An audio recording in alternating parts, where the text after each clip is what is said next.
अस्सलामुअलैकुम dear students. आज का जो हमारा टॉपिक है वो क्लास 11 फर्स्ट ईयर का रॉकेट प्रोपल्शन चैप्टर नंबर 2 का टॉपिक है। रॉकेट प्रोपल्शन क्या होती है? रॉकेट प्रोपल्शन वो फोर्स है जो कि ग्रेविटी की फोर्स को ओवरकम करके एक रॉकेट को खला में लेके जाती है ज़मीन से। सही है। रॉकेट होता क्या है? रॉकेट एक स्पेसिफिक स्पेस एयरक्राफ्ट व्हीकल है जो कि हमारे पास किसी भी heavy load such as geostationary satellite, communication satellite, कोई भी हमारे पास सैटेलाइट है, कोई हमने चीज़ को फाइंड करना है स्पेस में, उसको लेके जाने के लिए जो व्हीकल जो स्पेस क्राफ्ट यूज़ होता है उसको क्या कहते हैं हम? रॉकेट। और ये हमारी अर्थ के अराउंड क्या करता है? मूव करता है। अब ये रॉकेट के डायग्राम समझते हैं। ये मैंने एक रॉकेट आपकी बुक से देख के बनाया है। ये देखें, ये जो ऊपर वाला हिस्सा है यहाँ हमारे पास क्या होती है? सैटेलाइट होती है। ये जो नीचे वाला हिस्सा है ये सारा क्या होता है? इसका बर्निंग इंजन होता है। अब देखिए यहाँ ऑक्सीडाइजर लगा हुआ है। यहाँ ऑक्सीजन क्या करेगी? बर्न करेगी। ऑक्सीजन बर्न करेगी तो कंबस्शन का आपको पता है अमल। मीथेन को जब ऑक्सीजन मिले, ऑक्सीजन जितनी ज़्यादा होगी हमारे पास उतनी कंबस्शन ज़्यादा होगी, जितनी कंबस्शन ज़्यादा होगी उतने ही रेट से ये जो रॉकेट है ये क्या होगा? लॉन्च होगा। अब देखें ये ऑक्सीडाइजर फ्यूल के साथ मिलकर कॉम्बस्टन चैम्बर में क्या होता है? जलता है। अब जैसे ही जलेगा यहाँ से क्या होगा कि हमारे पास फायर एक्सटिंक्शर की तरह, ये फायर एक्सटिंक्शर जो हमारे पास होते हैं उनकी तरह यहाँ से फायर क्या होगी? आउटवर्ड मूव करेगी। अब ये जो फायर है ये ग्रेविटी की फोर्स को क्या करेगी? ओवरकम करेगी। और ये जो नोजल, ये जो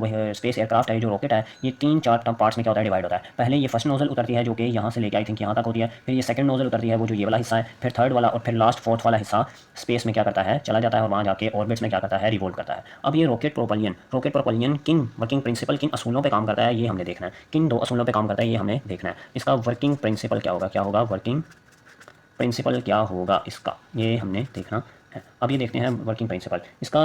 ये दो वर्किंग प्रिंसिपल हैं, इसके दो असूलों पे काम करता है। एक है हमारे पास, एक प्रिंसिपल है हमारे पास law of conservation of momentum.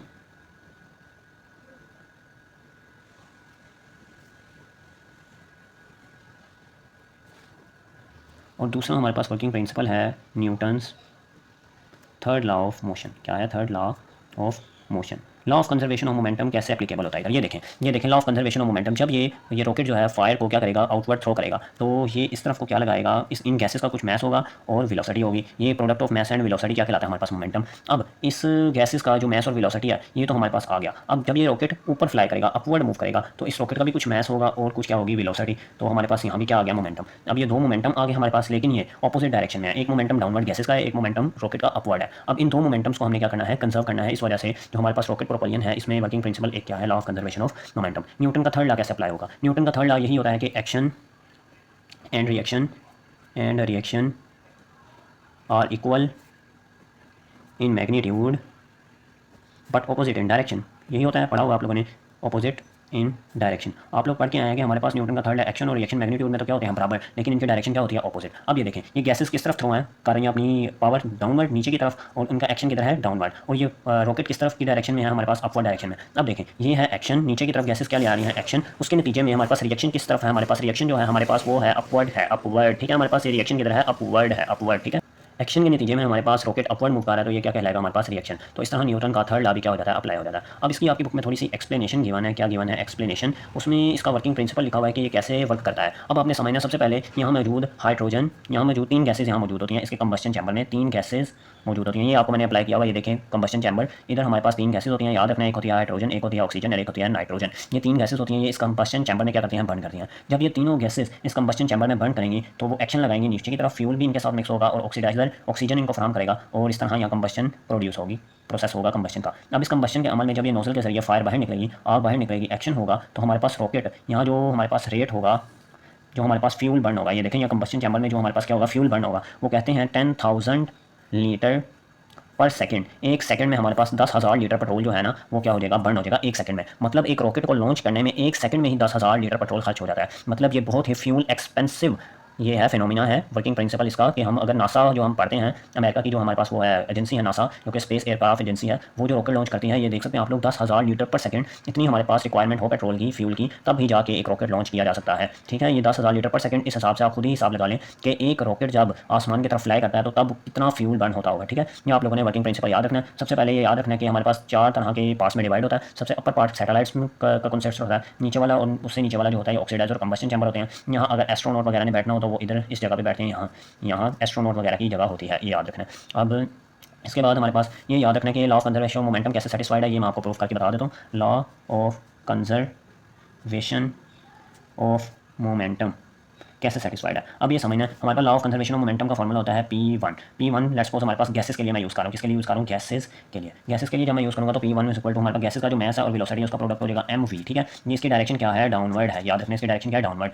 अब देखें ये जब डाउनवर्ड मूव करेगा एक्शन का क्या होता है? रिएक्शन। तो अपवर्ड भी कुछ थ्रो होगा, तो अपवर्ड को मैं मोमेंटम कह देता हूँ P2 किसके इक्वल है? हमारे पास mv। अब देखें हमारे पास एक्शन क्या था? नीचे की तरफ, और रिएक्शन क्या था? ऊपर की तरफ। तो मैं P1 के साथ माइनस का साइन लगाऊंगा क्योंकि इनकी डायरेक्शन क्या है? ऑपोजिट है। अब जब मैं डेल्टा P निकालूंगा, क्या निकालूंगा? फाइनल मोमेंटम Pf निकालूंगा, तो ये हो जाएगा P1 प्लस P2। क्या हो जाएगा? P1 प्लस P2, या फिर आप कह सकते हैं Pf is equal to P2 plus P1, जैसे मर्जी कर लें, आपकी मर्जी। अब देखिए Pf जो है हमारे पास P2 कितना था? हमारे पास mv प्लस P1 हम यहाँ भी सर्च करके आए हैं माइनस mv, तो ये ब्रैकेट लग जाएगी माइनस का m इंटू वी। अब देखिए प्लस माइनस क्या हो जाएगा? माइनस mv, ये दोनों आपस में कैंसिल हो जाएगा, तो मोमेंटम क्या हो जाएगा? रॉकेट का जीरो। क्या रहेगा? कंजर्व रहेगा। ठीक है, ये याद रखना, मोमेंटम क्या रहेगा? कंजर्व रहेगा।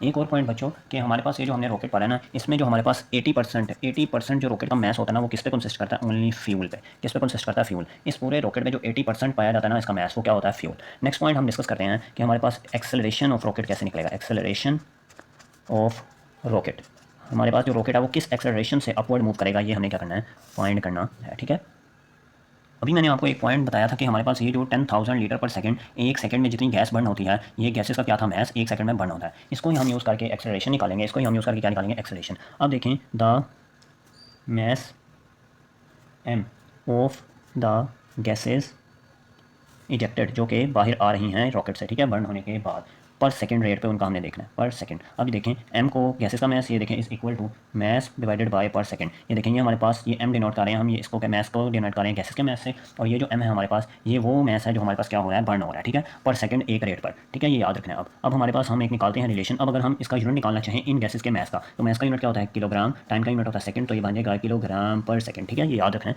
आगे अगर हमने आपके पास क्या निकालना हो? एक्सेलरेशन निकालना हो, तो हमारे पास सबसे पहले फोर्स का होना चाहिए। फोर्स होनी चाहिए क्योंकि यहाँ एक्शन की फोर्स लग रही थी डाउनवर्ड। फोर्स का फॉर्मूला आप लोग पढ़ के आए, F is equal to delta P over delta T। Delta P over delta T पढ़ के आए ना। अब यही हम रिलेशन यूज़ करेंगे एक्सेलरेशन निकालने के लिए। डेल्टा P को मैं लिख सकता हूँ PF minus PI divided by T। ये हम जो फोर्स निकाले हैं ये गैसेस की है, याद रखना बच्चों, गैसेस की। अब PF माइनस PI हमारे पास फोर्स है, फोर्स आ गई हमारे पास PF, तो हमारे पास निकल आएगा माइनस PI जो इनिशियल गैस का मोमेंटम था बर्निंग से पहले। तो गैस का मोमेंटम बर्निंग से पहले क्या था? जीरो, डिवाइडेड बाई T, तो ये बन जाएगा हमारे पास relation F is equal to PF divided by T। इसको मैं लिख सकता हूँ MV डिवाइडेड बाई T। तो ये मैस कौन सा है जो बर्न हो रहा है? M-V। ठीक है, अब देखिए ये देखो M-V divided by T। M-T को हम अभी डिनोट करके आए थे M से। ठीक है, इसको हम लिख सकते हैं M। वही हम काम करेंगे कि M-T को मैं डिनोट कर दूंगा, ये जो वैल्यूज़ है हमारे पास ये इतनी, ये इसको मैं कह दूंगा M इंटू वी।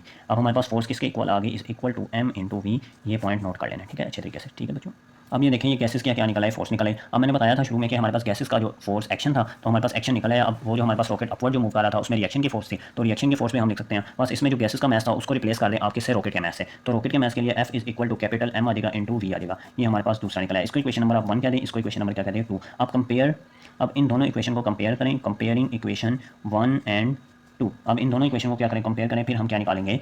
एक्सेलरेशन निकाल लेंगे। सॉरी बच्चों, ये एक बात खराब हो गई थी कि ये जो एक्सेलरेशन है यहाँ मैंने वेलोसिटी लगाया था, ये हमारे पास फोर्स का formula F is equal to MA, क्योंकि यहाँ अपवर्ड जो फोर्स लग रही है वो रिएक्शन की है, उसका फॉर्मूला होगा F is equal to MA। अब इन दोनों इक्वेशन को कंपेयर करें, क्योंकि राइट हैंड साइड पे फोर्स बराबर है तो लेफ्ट हैंड साइड भी दोनों की बराबर होगी, तो MA is equal to MV लिखा जा सकता है। एक्सेलरेशन यहाँ से निकाल दें MV divided by capital M। यहाँ से हमारे पास क्या आ गई? ये एक्सेलरेशन आ गई, जिस एक्सेलरेशन से हमारे पास ये जो रॉकेट है ये अपवर्ड मूव करेगा। अगर हमारे पास मैस हो, रॉकेट का हमें पता हो, वेलोसिटी हमें पता हो, मैस गैसेस का पता हो, तो हम एक्सेलरेशन निकाल सकते हैं। ठीक है, ये हमारे पास यहाँ प्रूफ हो जाएगा। ठीक है, ठीक है बच्चों, ये अच्छे तरीके से आप लोगों ने टॉपिक समझ लेना। सबसे पहले इसकी हेडिंग क्या बनेगी? रॉकेट प्रोपल्शन की हेडिंग बनेगी सबसे पहले, फिर क्या आ जाएगी? रॉकेट की डेफिनेशन आ जाएगी, उसके बाद डायग्राम आ जाएगी। डायग्राम आप लोगों ने इसी तरह एज इट इज बनानी है। फिर आ जाएगा वर्किंग प्रिंसिपल। वर्किंग प्रिंसिपल में दो वर्किंग प्रिंसिपल पर डिपेंड करता है, एक law of conservation of momentum और दूसरा है न्यूटन का थर्ड लॉ ऑफ मोशन। अब थोड़ी एक्सप्लेनेशन में जाएँ तो एक्शन का रिएक्शन होता है, इस वजह से क्या आता है? न्यूटन का थर्ड लॉ। मोमेंटम कैसे कंजर्व रहता है वो मैंने आपको नीचे करके दिखा दिया था, ये वाला रिलेशन के जो हमारे पास MV गैसेस का मोमेंटम था और हमारे पास MV रॉकेट का मोमेंटम था, दोनों की डायरेक्शन क्या थी? ऑपोजिट। तो हमारे पास जो टोटल चेंज आता है वो क्या आता है? जीरो का आता है, इस वजह से मोमेंटम क्या रहेगा? कंजर्व रहेगा। दोनों का मोमेंटम क्या है? बराबर है। अब एक्सप्लेनेशन पे जाएँ तो एक्सप्लेनेशन में ये याद रखना कि कंबस्शन चैम्बर में तीन गैसेस कौन सी बर्न होती हैं? एक होती है हाइड्रोजन, एक होती है ऑक्सीजन, एक होती है नाइट्रोजन।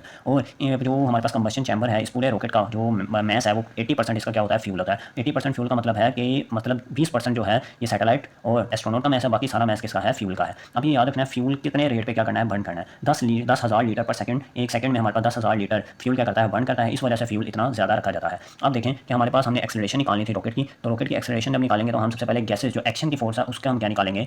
मोमेंटम निकालेंगे। तो हमारे पास जो गैसेस का एक्सेलरेशन एक्सेलरेशन है उसको निकालने के लिए हम पहले गैसेस के मैस को कंसीडर करेंगे। मैस हमने अभी पढ़ा है कि जितना फ्यूल एक सेकंड में बर्न करता है वो क्या कहलाता है, गैसेस का मैस। अब मैस को हम एम प्राइम से डिनोट करेंगे, डिवाइडेड बाय टाइम हो जाएगा। इसका मैंने यूनिट निकाल के दिखा दिया था। अब फोर्स क्या निकालेंगे हम गैसेस की, delta P over delta T. अब momentum, rate of change of momentum का फॉर्मूला पढ़ के आए, उसको भी न्यूटन के सेकंड लॉ में फोर्स कहा जाता है। अब P F minus P I, initial जो मोमेंटम होगा गैसेस का वो तो जीरो होगा क्योंकि अभी मोमेंटम जनरेट ही नहीं होगा क्योंकि रॉकेट अभी चलना स्टार्ट ही नहीं हुआ, तो वो क्या हो जाएगा जीरो। पी एफ मेरे पास वैसे ही आ जाएगा, इसका इक्वल हो जाएगा एम ई के M E divided by T. ये एम ई कहाँ से आया, ये वाला है हमारे पास एम वी। एम हमारे पास डैश ये आ जाएगा और डिवाइडेड बाई टी आ जाएगा। एम ये वाला हम कंसीडर करें जो रेट ऑफ बर्निंग है गैसेस के, ठीक है। एम वी आ जाएगा हमारे पास, F is equal to M E, ये फॉर्मूला बन जाएगा। अब न्यूटन का सेकंड लॉ आप लोगों को पता है, F is equal to M A. F यहाँ से दोनों साइडों पे क्या है, सेम है, तो हमारे पास ये भी दोनों साइडें क्या रहेंगी, सेम रहेंगे। तो हम इनको आपस में क्या कर लेंगे, कंपेयर कर लेंगे। M A is equal to M E, acceleration निकालें तो हमारे पास M V divided by capital M, ये हमारे पास क्या आ जाएगा, एक्सेलरेशन का फॉर्मूला आ जाएगा। अगर हमारे पास यहाँ से कैपिटल एम, हमारे पास रॉकेट का हमें मैस पता हो तो हम क्या निकाल सकते हैं, एक्सेलरेशन निकाल सकते हैं। अगर मैं रॉकेट के मैस को क्या करूँ, कम करूँ, तो हमारे पास रॉकेट की एक्सेलरेशन क्या हो जाएगी, ज़्यादा हो जाएगी, मतलब वो ज़्यादा स्पीड से क्या कर सकता है, ट्रैवल कर सकता है। और अगर मैं गैसेस के मैस को क्या कर दूँ, कम कर दूँ, तो एक्सेलरेशन भी क्या हो जाएगा, कम हो जाएगा, क्योंकि जितनी गैसेस बर्न करेंगी जिस रेट से उतनी ही एक्सेलरेशन क्या होगी, ज़्यादा होगी।